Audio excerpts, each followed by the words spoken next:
Move! You don't belong up here. People like you fly economy. Now get out of my seat before I have someone remove you."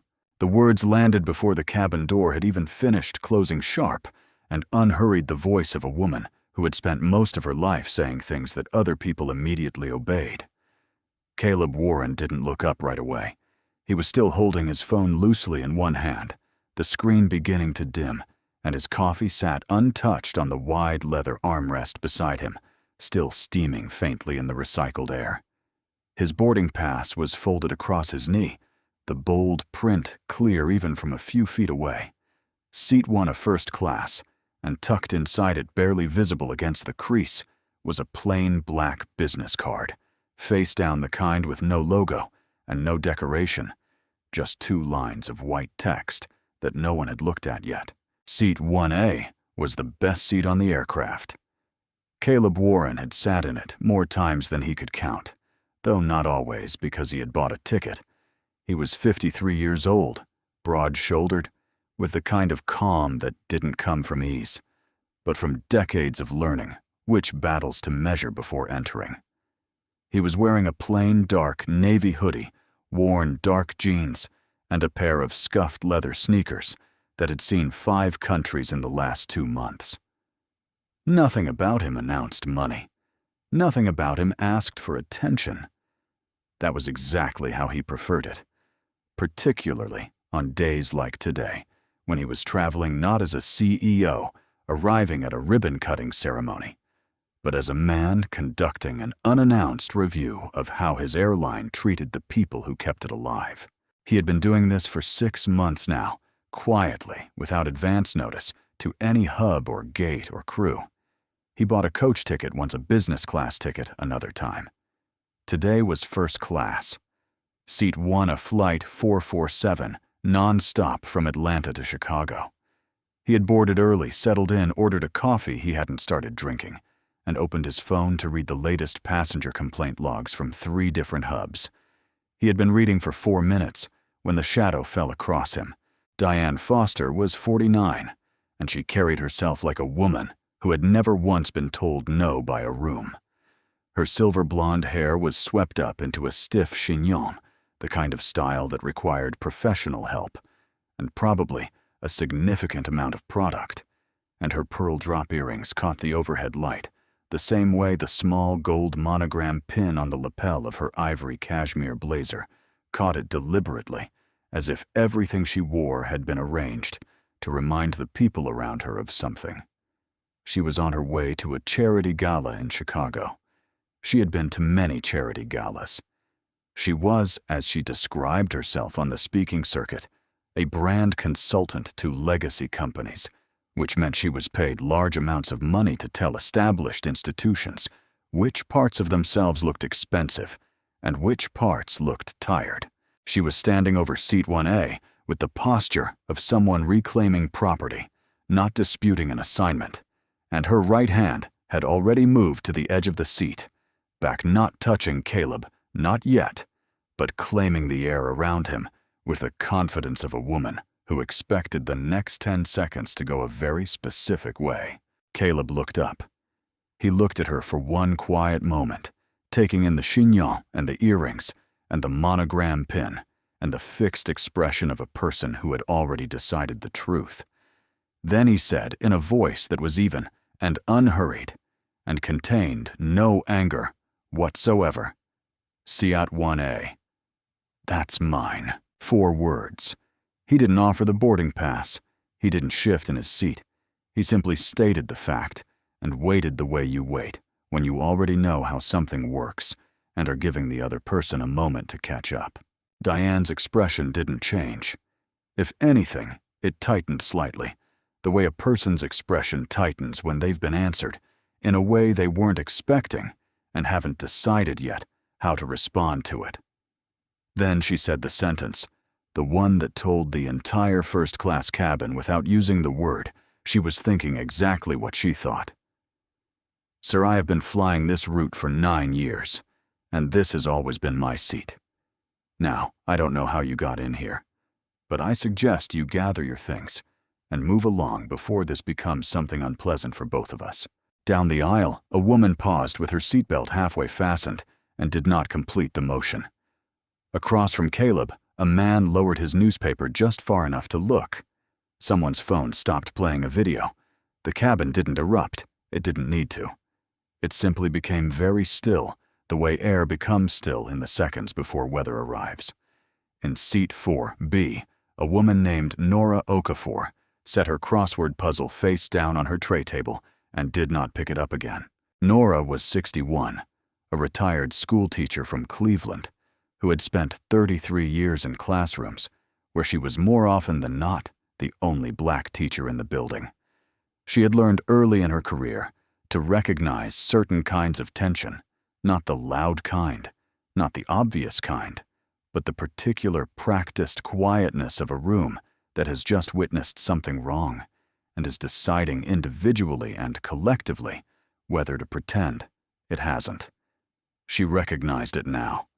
She had been recognizing it in one form or another since she was a little girl, and the recognition never got easier, but it did get clearer.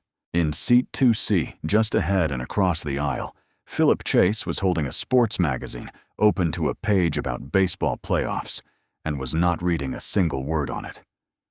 Philip was 67, a retired firefighter from a small city in Ohio, with large hands and a steady way of holding himself that suggested he was accustomed to waiting to see how a situation developed before deciding what his role in it should be.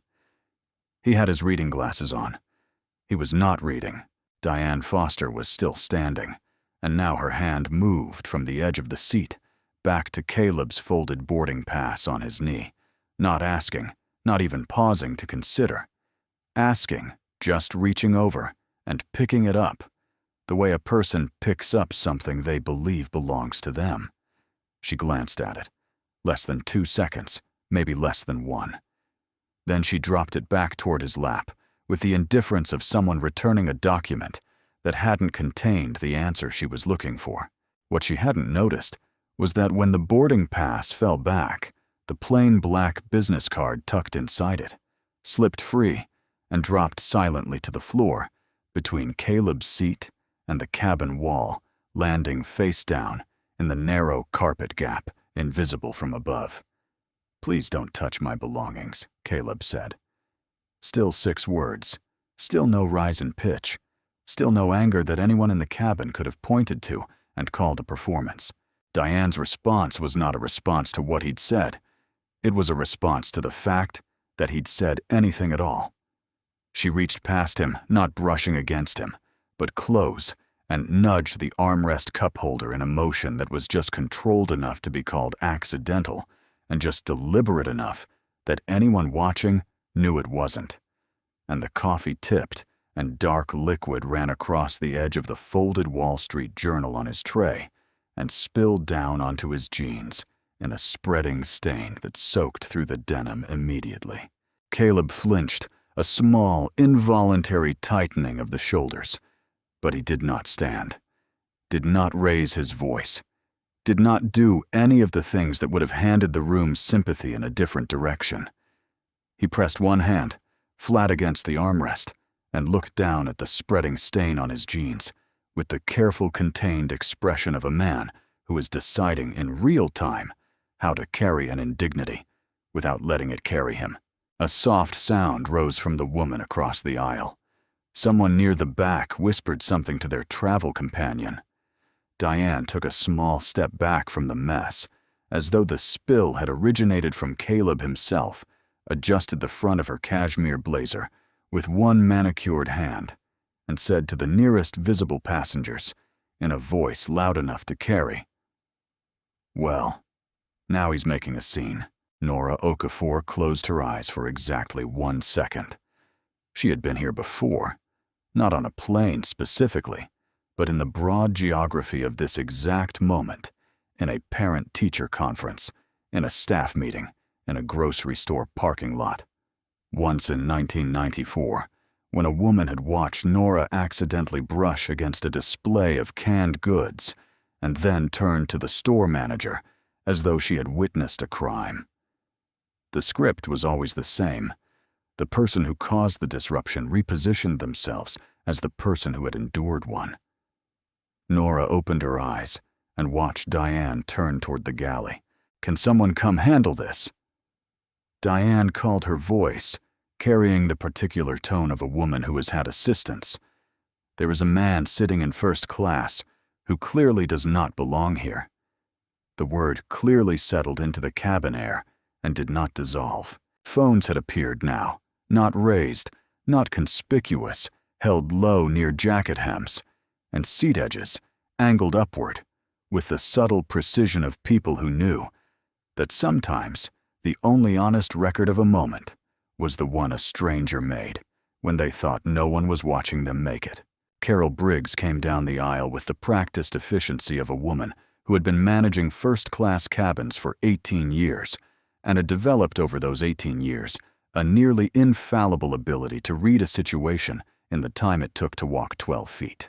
She was 44, with an ash-blonde bob that was cut with the kind of precision that suggested personal standards rather than vanity, and a thin-lipped professional smile that she deployed the way a surgeon deploys a scalpel, not warmly, but with surgical confidence in its effect. Her uniform was perfect. Her posture was perfect. In 18 years of premium cabin service, Carol Briggs had never once been accused of being warm, but she had also never once been accused of being careless, and she took a certain pride in the fact that those two things in her mind were essentially the same. She read the situation in the 12 feet it took to reach row 1.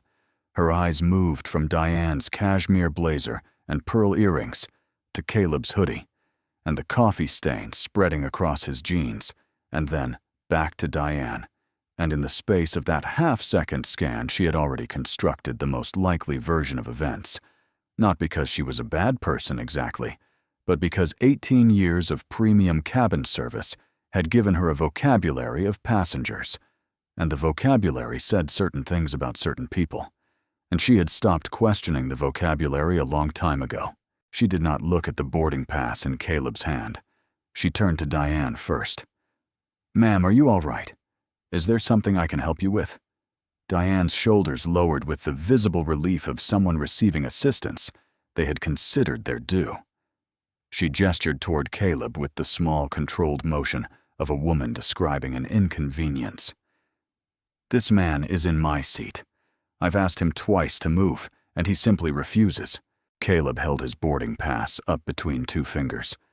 Not dramatically, not insistently, just visibly the way you hold up a document when the document is the entire point. "Seat 1A, he said. "That's what this says." Carol finally looked at the paper for less than 2 seconds. Then her eyes traveled downward to his sneakers, then sideways to his coffee-stained jeans, and then back to Diane with a quality of attention that was distributed so unevenly it might as well have been a verdict. "Sir," she said, using the word as a door rather than a greeting, "I think there may have been some confusion with the seating assignment. If you'd like to wait just a moment, we can—" "I'm asking whether you're asking me to leave a seat you haven't verified," Caleb said. Still quiet, still measuring each word like a man who understood that precision was a form of protection. Carol's cheeks colored very slightly, and she did not answer the question directly. She turned instead toward the cabin at large, which was the verbal equivalent of changing the subject. From seat 2C, Philip Chase lowered his magazine and looked at Carol over the top of his reading glasses, the straightforward look of a man who has spent his career in burning buildings and developed a fairly low tolerance for people who rearrange language to avoid the shape of a problem. "Maybe just check the ticket," he said. Pleasantly, not as a suggestion. Carol gave him the professional smile with the warmth removed from it entirely. "Sir, we have this under control." Philip set the magazine flat on his knee and looked at her steadily. "I don't believe you do," he said. Not loudly, not aggressively, just the honest opinion of a man who had made a career of assessing situations quickly and accurately. And then he left it there, because sometimes the most powerful thing a person can say is a clean sentence with no additions. The cabin absorbed it. Not rescued, nothing was rescued yet, but witnessed, which was at least the beginning of something. Jason Ford appeared from the forward galley with the eager, slightly over-urgent energy of a 29-year-old who had been with the airline for 2 years and still on some level confused, moving quickly with being useful. He was lean and sharp-eyed and had the look of someone who had recently been promoted to something that hadn't quite settled into his body yet, and he read the situation in front of him the same way Carol had, not with his eyes, but with his existing assumptions, and arrived at the same conclusion in approximately the same amount of time. He looked at Carol. He looked at Diane's cashmere blazer. He looked at Caleb's hoodie. He did not look at the boarding pass that was still extended between Caleb's 2 fingers, like a piece of evidence waiting to be admitted. Sir Jason said, stepping into the aisle and adding his body to the architecture of the confrontation, "If you could just step aside, so we can get everyone settled and move toward an on-time departure, that would be really helpful for everybody." "I'm already standing in the aisle," Caleb said. One sentence, one observation delivered without heat. I stood up to give you space to handle this. The seat behind me is empty. I'm not blocking anything. Jason's jaw tightened. He was not good yet at recognizing the difference between resistance and clarity, and Caleb's calm was doing something to him that he didn't have a name for. Yet it was making him feel in a way he couldn't articulate, slightly smaller in proportion to the situation. "You're creating a delay," Jason said. "That affects all the passengers." Diane was seated. Now she had retaken seat 1A in the brief shuffle, her purse resting on the armrest console. Her legs crossed, performing the body language of someone who has been restored to their rightful position. And she received Jason's intervention with a small, satisfied tilt of her head that she probably didn't know she made. From seat 4B, Nora Okafor spoke. She didn't raise her voice. She didn't stand. She simply turned her face toward the aisle and said in the clear, unhurried tone of a woman who had spent 33 years cutting through classroom noise to deliver a sentence that mattered, "I've been sitting in this seat since we boarded. I want to say what I saw." Carol started to say something about crew matters. Nora waited for the sentence to finish, and then continued as though it hadn't interrupted her, because in her experience, interruptions were usually just delays and not stops. "The woman in 1A took his boarding pass off his knee without asking," Nora said. She knocked over his coffee. He asked her not to touch his things. His voice hasn't gone above this level once. Silence. The kind that lands differently than ordinary quiet, heavier with an edge to it. "This is a crew matter," Ma'am Carol said, but her voice had changed slightly. Something in it had become less certain, as though the sentence was carrying its own doubt. "I'm a passenger," Nora said, "and passengers have eyes." Jason had opened his mouth to redirect the conversation and found that the conversation had moved somewhere he couldn't redirect it from. He shifted his weight and looked at the floor for a moment, and in that moment, Caleb's phone buzzed in the front pocket of his hoodie. Caleb glanced at the screen, not at the room, just at the screen, and the name visible there was Patricia Cole, General Counsel. He pressed the side button once to silence the notification and turned the phone face down against his palm. He did not answer. He did not explain. He simply turned the phone over and waited. Ron Holt arrived from the front of the cabin with the particular walk of a man who believed that authority was a posture you inhabited rather than a quality you earned, and he was very good at the posture. He was 47, with a broad, clean-shaved face and a clipped way of moving that made every gesture look like it had been approved by a policy document somewhere, and he had the cabin manager's particular skill of entering a tense situation and making it by his mere arrival feel more official, which wasn't always the same thing as making it better. He looked at Diane first, then at Caleb. The order was less than a second apart, but it was noticed by Nora Okafor, by Philip Chase, and by a young man 2 rows back who had been filming with his phone angled just above his knee since before Jason arrived. Diane had settled into seat 1A the way someone settles into a chair in their own living room. Her purse was open on the console beside her. She had uncrossed and recrossed her legs. The monogram pin on her lapel caught the light again. The performance of belonging is often indistinguishable from belonging itself if you only glance.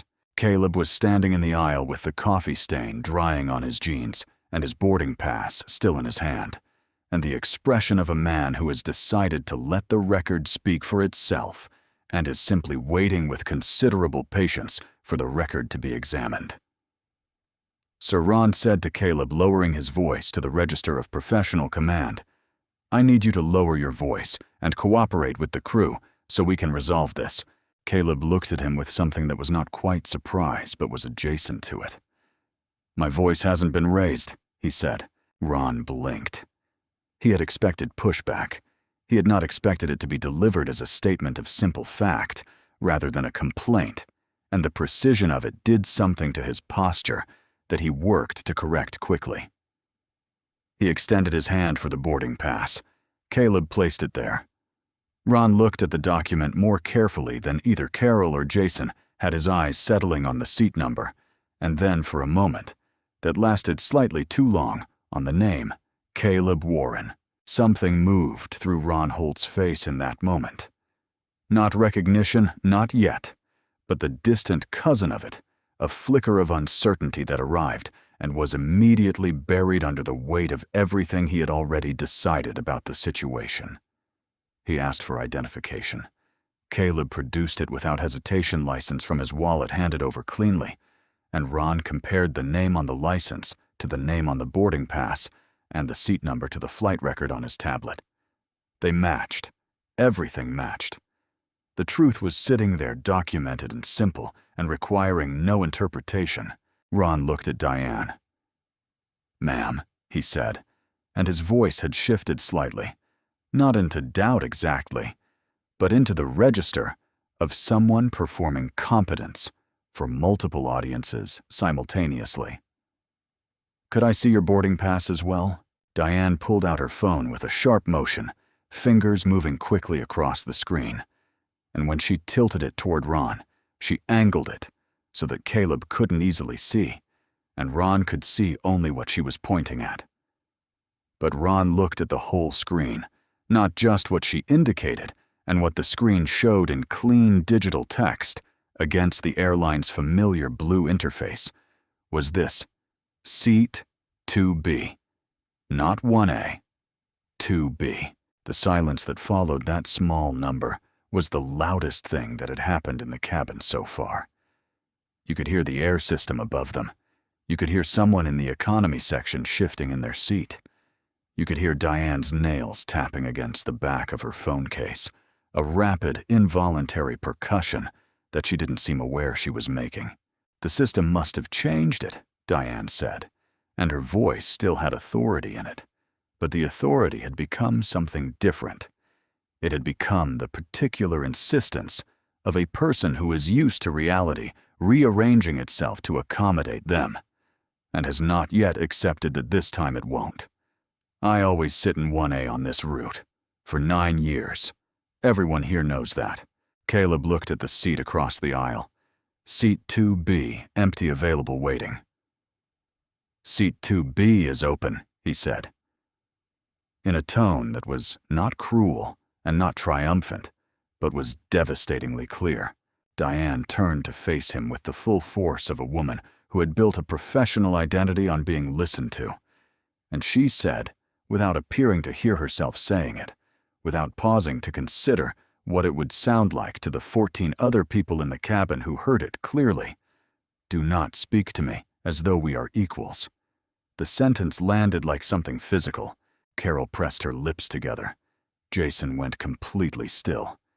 Even Ron Holt froze for half a second, which in a man of his composure and experience was the equivalent of a full stop. The young man with the phone near the knee, his name was Derek Cole. 34, traveling for a job interview, made a small sound under his breath that wasn't a word, but wasn't nothing either. and Nora Okafor in seat 4B did not speak and did not move, but her hands tightened around the spine of her crossword book so slowly and so completely that her knuckles changed color. Caleb looked at Diane for a long moment. His face didn't do anything dramatic.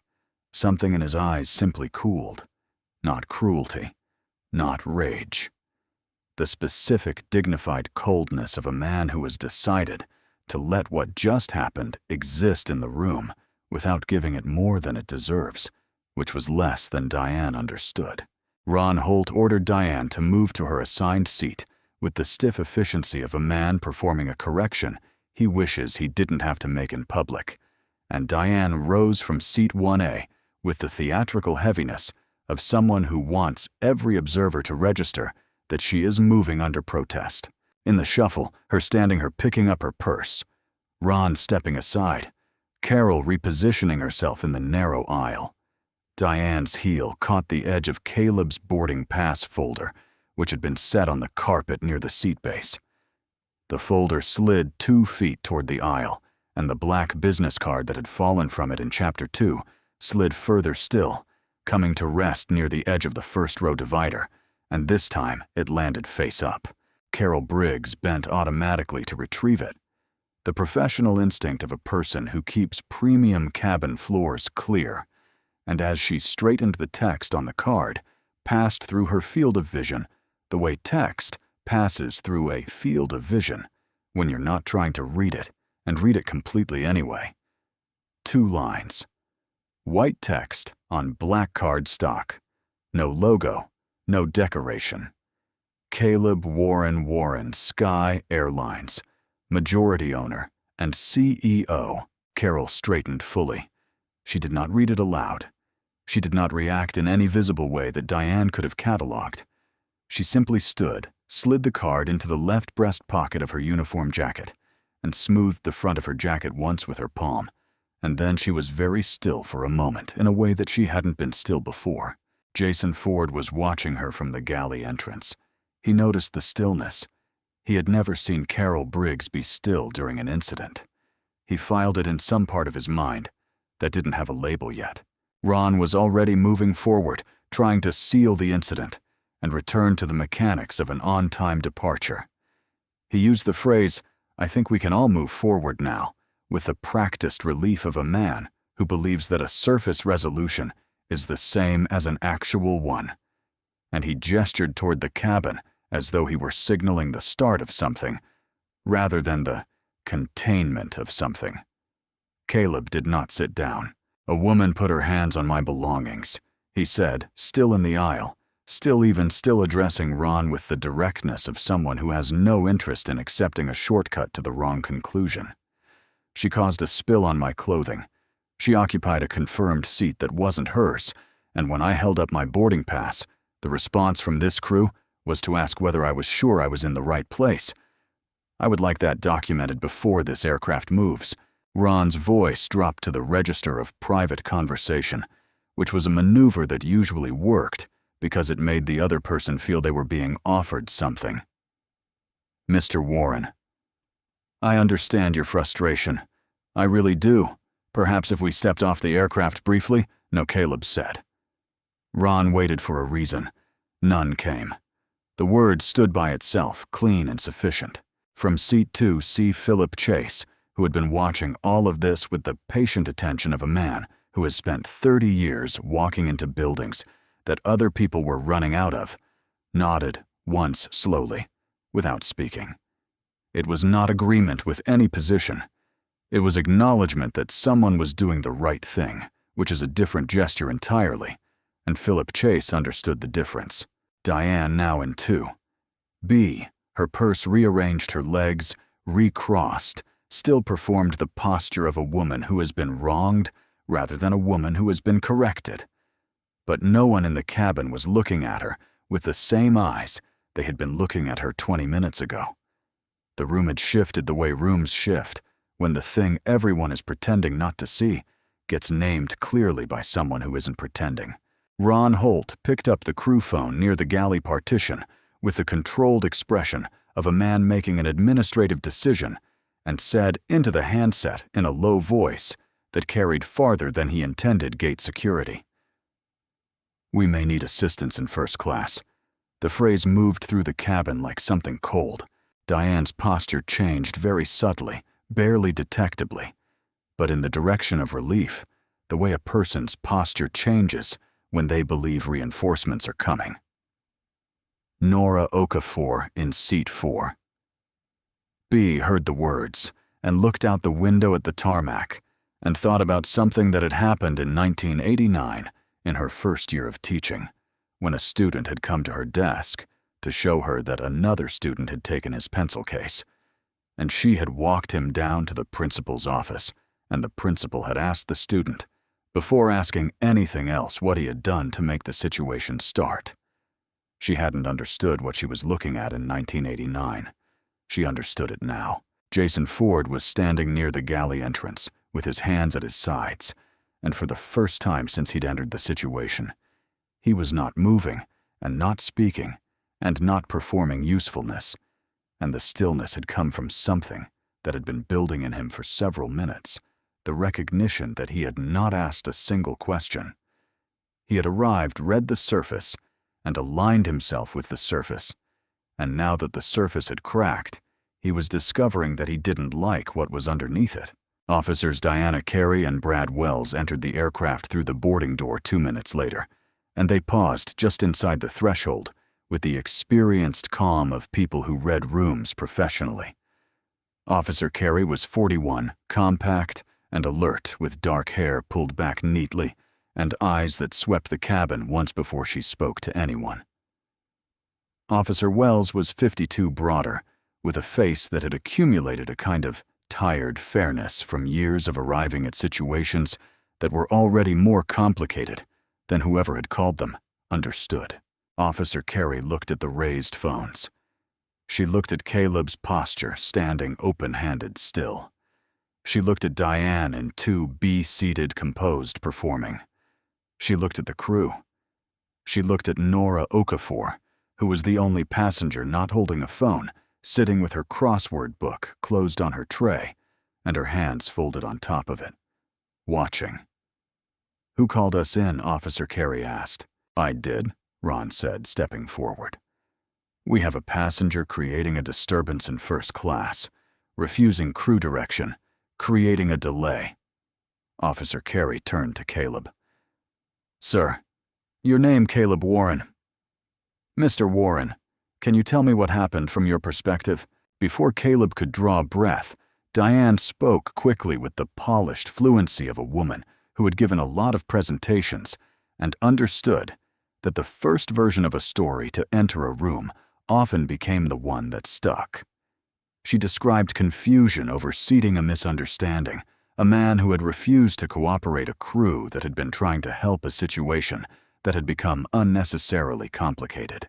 Nora Okafor listened to all of it, and then, when it was done, she said clearly from seat 4, "B, that is not what happened." Every head turned.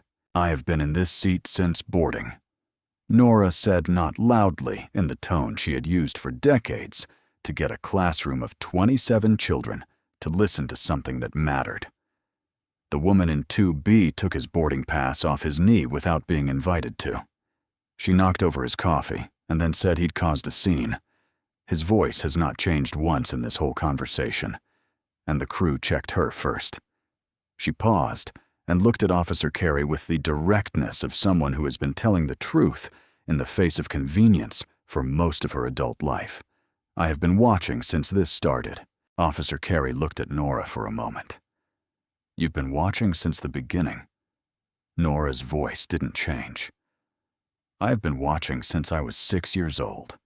The cabin was absolutely still. Officer Carey took the boarding passes from both Caleb and Diane and reviewed them the way the truth deserves to be reviewed, without hurrying, without forming the conclusion, before reading the evidence, giving each document the time and attention it was owed. She compared Caleb's boarding pass against the seat number displayed on the cabin panel above row 1.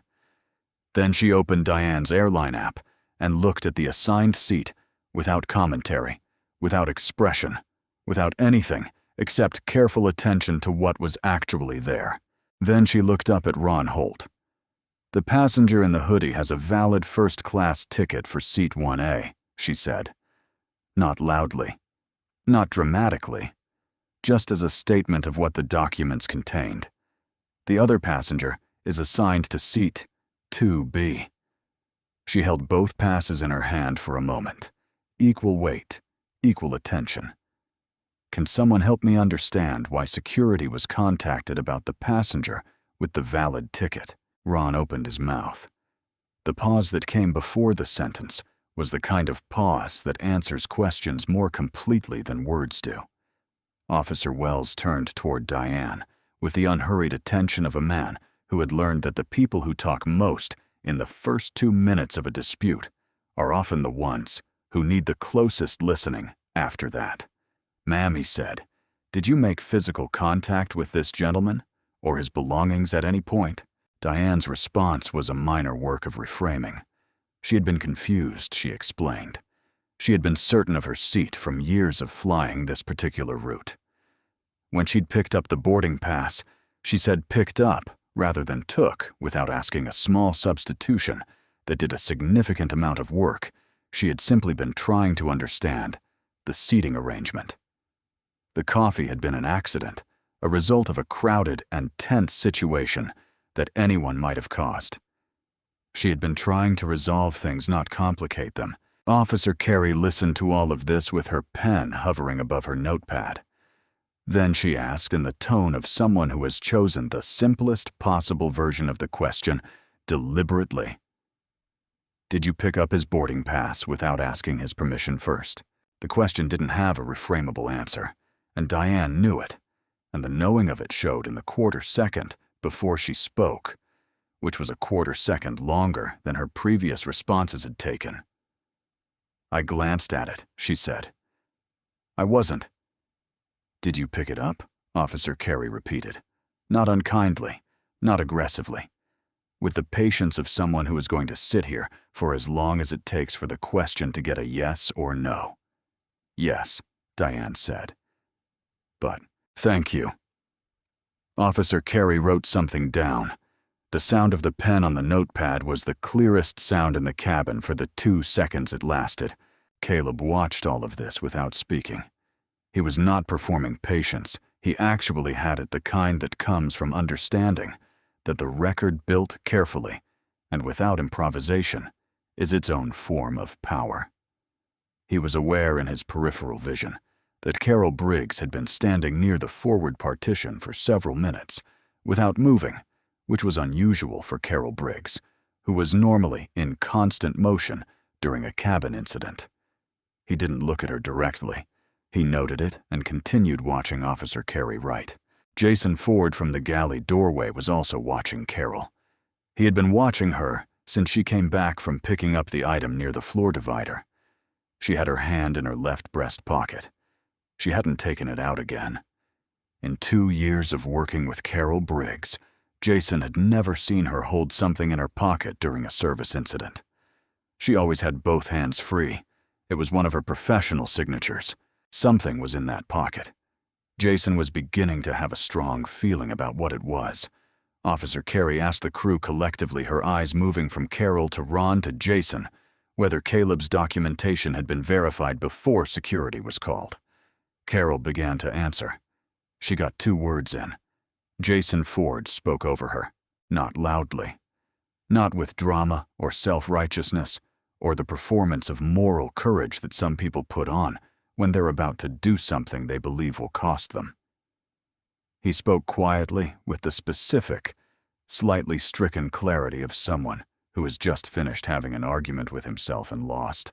He said, "No, we didn't verify it first." Carol looked at his pass for less than 2 seconds and didn't run it in the system. "I didn't ask to see his ID. Mr. Holt didn't call the record until after other passengers said something. And the security call happened after we already knew his ticket was valid, and the other passenger was assigned to a different seat." He said it in order, like a list, because that was how it had happened. In order, one decision after another, each one following from the previous, without anyone in the crew stopping to ask whether they were following the right thing or just following the thing that was in front of them. Carol was completely still. Ron's face had gone through 3 expressions in 4 seconds and was now resting on a 4th one that didn't have a name but looked like a very senior official form of regret. Ron said, "We were following protocol." He said it with a conviction that was doing a lot of work to cover a decreasing amount of ground.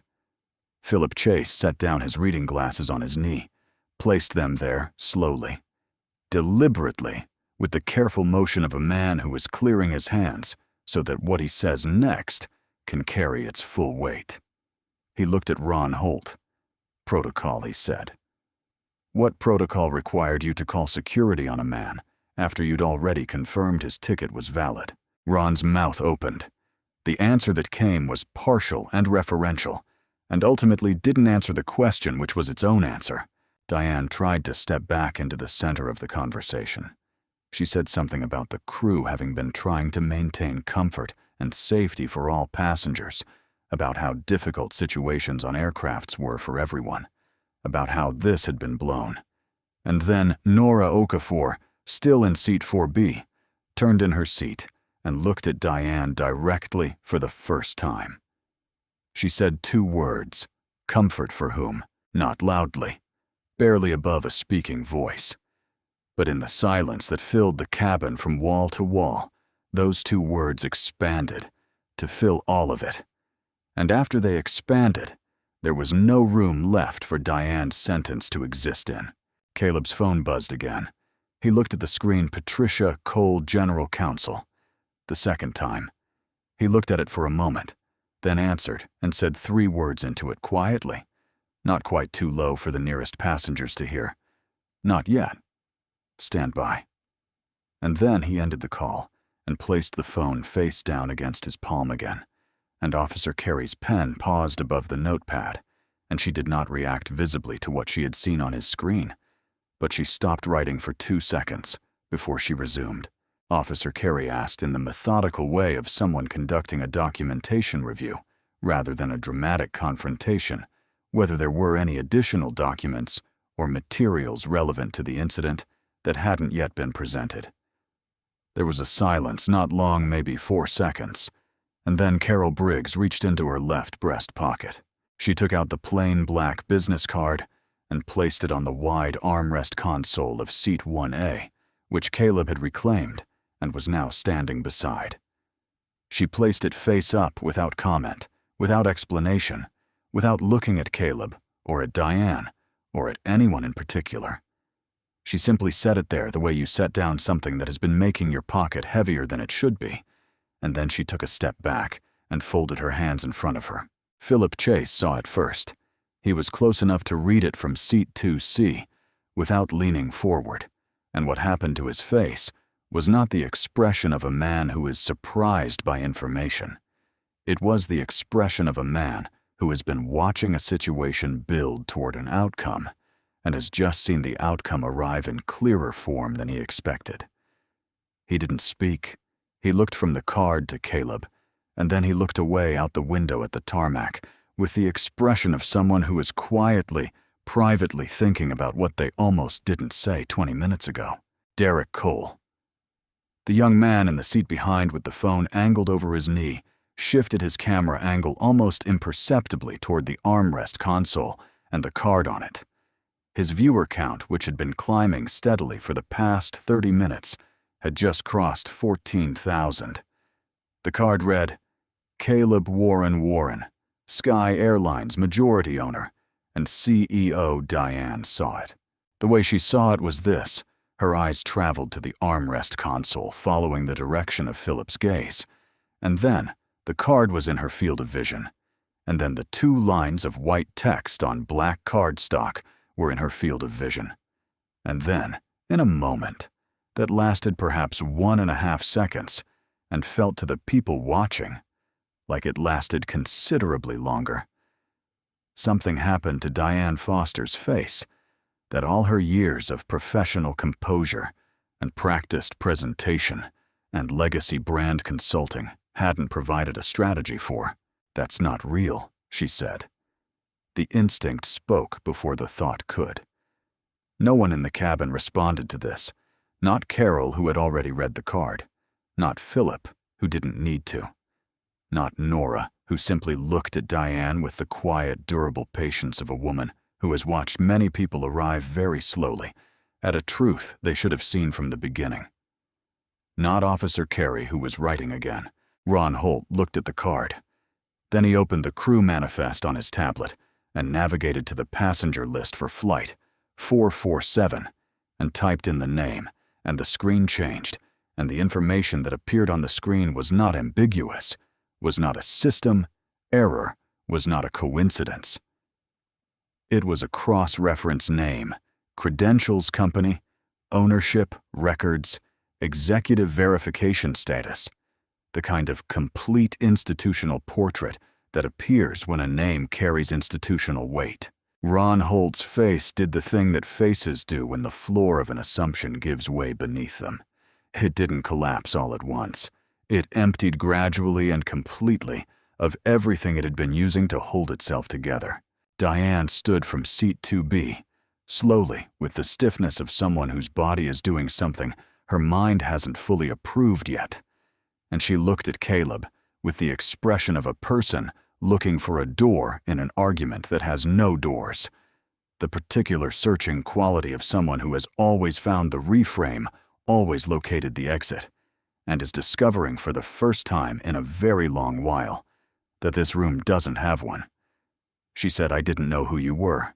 She said it to Caleb, but it was meant for the room, a sentence shaped like an apology that was actually a renegotiation, an attempt to establish that the information about his identity, now that it had arrived, changed what her behavior had meant, or at least what it meant that she'd done it. Caleb held her gaze. His response came after a pause that was not theatrical. It was simply the pause of a man deciding which of several true things to say. He said, "That sentence is the problem, not the solution." He didn't explain it. He left it there, standing in the air between them, and it was Philip Chase who, from seat 2C, murmured more to himself than to anyone else, barely audible. "She means she'd have treated him differently if she'd known." The murmur landed in the silence, like a stone into still water, and the rings of it spread outward through the cabin. Nora Okafor looked straight ahead at nothing in particular, not at Diane, not at Caleb, not at the card still sitting on the armrest console. She looked at the back of the seat in front of her with the eyes of a woman who has heard a certain kind of sentence so many times that she can feel in her own chest the exact weight it places in the chest of the person who has to receive it. She had been that person in different rooms, in different decades. You didn't get used to the weight. You just got better at not letting it break your posture. Diane's chignon had loosened slightly during the confrontation. One strand of silver blonde hair had come down across her cheek, and she didn't reach up to fix it, which was the most honest thing about her in this moment, because the Diane Foster, who had boarded this aircraft, would have fixed it immediately, automatically, without thought, because the Diane Foster, who had boarded this aircraft, would never have let anything about her appearance go unmanaged. The woman standing in 2B with a loosened chignon and both hands empty was someone in the process of discovering what she looked like when the performance ran out of material. The monogram pin on her lapel caught the overhead light one more time. It looked smaller than it had looked at the beginning of this story. Carol Briggs had her hand in her pocket again. The pocket was empty now, but her hand went there anyway. The gesture of someone reaching for something that isn't there anymore. She was staring at the carpet with the expression of a woman who is not seeing the carpet. Jason Ford was leaning against the galley entrance, with his arms loose at his sides, no longer performing anything, no longer moving toward usefulness, with the practiced urgency that had always been his default mode. He looked like a young man who has just been shown something in a mirror that he recognizes but has been choosing not to look at directly, and who is not yet sure what he is going to do with what he sees, but who knows, with the specific certainty of someone standing in the aftermath of a clear choice that he cannot unsee it. Officer Carey put her notepad closed and looked at Caleb. "Mr. Warren," she said, "what would you like to do?" Caleb looked at the officers first, not at the room, not at Diane, not at the crew, at the two people whose job it was to ensure that the record was accurate and the process was clean, because those were the two things that mattered right now more than any other. "I'd like this incident documented as a formal executive-level dignity failure," he said. His voice was the same voice he had been using since the moment Diane first spoke. Level, unhurried, a voice that didn't need volume to carry.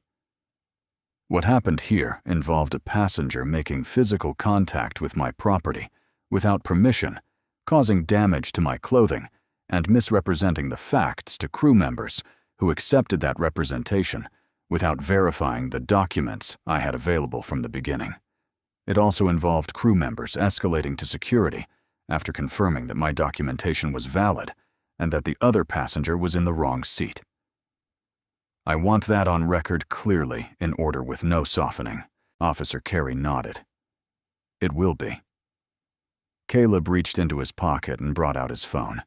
He called Patricia Cole, and this time he put it on speaker. Not for drama, but because clarity in a room of witnesses is its own form of accountability, and because what needed to happen next needed to happen in front of people rather than around them. Patricia Cole answered on the second ring. Her voice was exactly what it always was. Crisp, precise. The voice of a woman who had spent 20 years ensuring that the legal infrastructure of a major airline never became a convenient place for the wrong kind of surprise. "Mr. Warren, I've been tracking the delay on Flight 447. What do you need?" "Preserve all crew logs, gate communications, and boarding records for this flight from the last 2 hours," Caleb said. "I want crew assignments, manifest timestamps, and the security call log for this cabin. Nothing deleted, nothing amended. Already being secured," Patricia said. "What else?" "I want every passenger on this aircraft to receive written notification of the incident, along with a formal statement from Warren Sky and access to a direct complaint portal if they want to add their account to the record." He paused. "Not because the law requires it, because they were here, and they deserve to know that being here mattered." A small sound moved through the cabin. Not words, not exactly, but the particular collective exhale of people who have been treated as scenery and have just been recognized as something else. "Passenger notification is going out now," Patricia said. "What about crew?" "Ron Holt and Carol Briggs are placed on paid administrative leave, pending independent review, effective immediately. No public statements from either of them. No deletion of any personal device records relating to this incident." He looked toward Jason Ford, who was still in the galley doorway, still holding himself without his usual forward energy. "Jason Ford's account is to be treated separately, as a cooperative witness, not as crew under investigation. He told the truth when it would have been easier not to. That needs to be reflected in how his involvement is documented." Carol Briggs closed her eyes. One slow exhale that carried something old. In it, not quite relief, not quite grief. Something in between the specific feeling of a person who has been carrying a way of seeing the world for 18 years and has just had the first serious evidence that the way of seeing was wrong. Ron Holt's hand was flat against the galley wall, not gripping it, not pushing against it, just resting there. The posture of a man who has run out of walls to put his authority against, and is discovering in the aftermath that authority wasn't the thing he'd thought it was. "Replacement lead attendant and captain review." "Please," Caleb said. "I want the flight to depart, but I want it to depart with a crew that hasn't spent the last 40 minutes making choices. They're going to spend a long time explaining." "Captain Eleanor Garrison is cleared and available," Patricia said. "She's already been briefed. Lead attendant Denise Walker is on her way to the gate now." "Good." He ended the call. Caleb turned to Diane last. He didn't approach her. He kept enough space between them that no one in the cabin could read his presence as intimidation, because he understood, had always understood in a way that cost him something, to understand that a black man taking up space in a room where he has just been wronged will always be interpreted by some portion of the room as aggression, unless he is unusually careful about how he inhabits that space. And he was not interested today in giving Diane Foster or anyone else a reason to make this story about something other than what it was. "You put your hands on my property," he said. "You caused a spill on my clothing, and then told the people around you that I had caused it. You occupied a seat that your own boarding document didn't assign you. And when the crew finally checked, you said it was a system error rather than a mistake on your part. And when I held up my boarding pass from the beginning of this conversation, you told me not to speak to you as though we were equals." He said all of this without pausing, without emphasis, without anger, as though he were reading a list of coordinates into a navigation system. "I want to be sure you understand that I'm not telling you what I'm going to do next. I'm telling you what happened." Diane's eyes were bright, not with anger anymore, but with the particular brightness that comes when the thing you've been protecting yourself from is already inside the room. "I made a mistake," she said. "You made a sequence of choices," Caleb said. "A mistake happens once. You made the same choice 6 times in the span of 40 minutes. Diane's mouth opened and then closed. For the first time since this began, she didn't fill the silence. "There are 3 things I'm asking you to do," Caleb said. "The first is a written statement before you leave this airport in your own words, not reviewed by a lawyer, not shaped for a better outcome. Specific about what you did and why it was wrong." You hand it to Officer Carey. He waited until she nodded. "The second is an apology to this cabin, spoken, not typed, before this aircraft moves. Not a statement. Your own voice, what you did in front of the people who watched it happen." Diane's nod was slower, this time weighted. "The third is enrollment in a restorative education program, your choice of organization, your expense within 30 days. Proof of completion comes to Warren Sky's passenger equity office." He paused. When he continued, his voice was slightly quieter. "I'm not calling your employer today. I'm not filing a civil action today. I'm not releasing the documentation to media today. I'm telling you what I could do so that you understand what I'm choosing not to do and why the choice is mine to make." He held her gaze. "I am more interested in what you do with this than in what it costs you." Diane opened her phone. She began to write. The first sentence took 3 attempts. The 4th one she didn't delete. Philip Chase watched her write. He was not watching with satisfaction. He was watching with the expression of a man who had wanted the world to be further along than this, and who was doing the specific kind of arithmetic that tired, honest people do the math of how long things take versus how long they should take, measured against how many more times good people will have to sit in cabins and hold their crossword books and watch the same thing happen before something actually, structurally, lastingly changes. He didn't share this arithmetic. He folded his reading glasses and held them in his hand, and was quiet.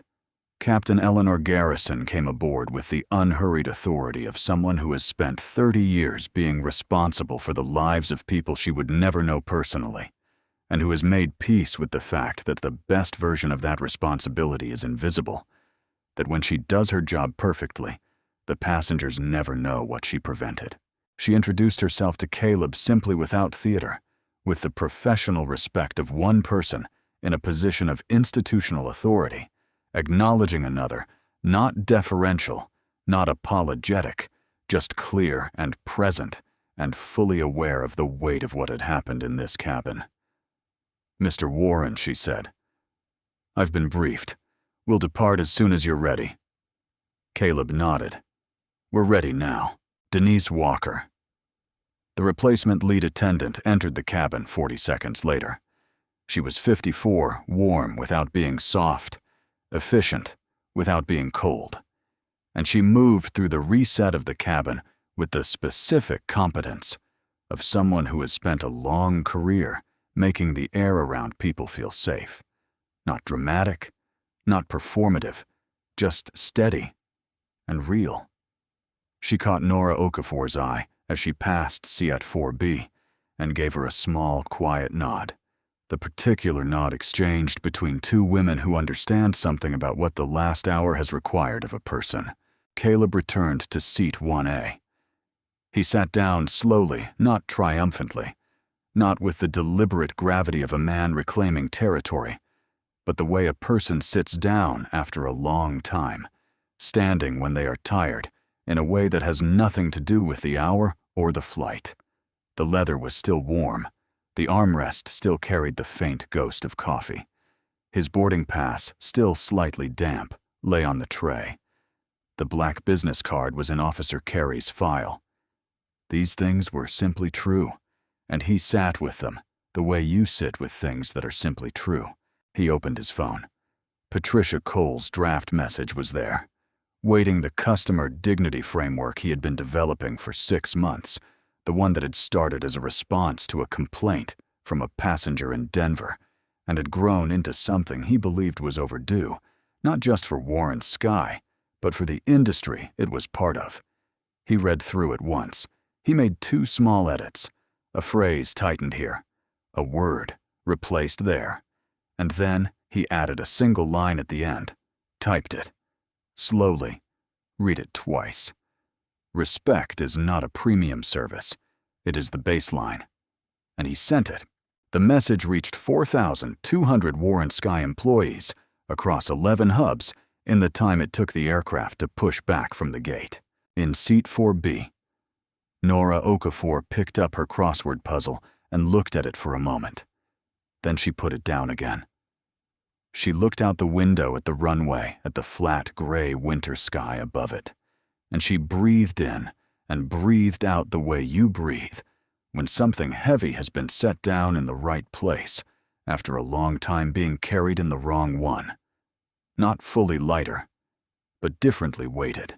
In the jet bridge, Jason Ford sat on a maintenance step with his incident statement form on his knee. He had written 2 sentences and stopped. He wasn't stuck on what to write next.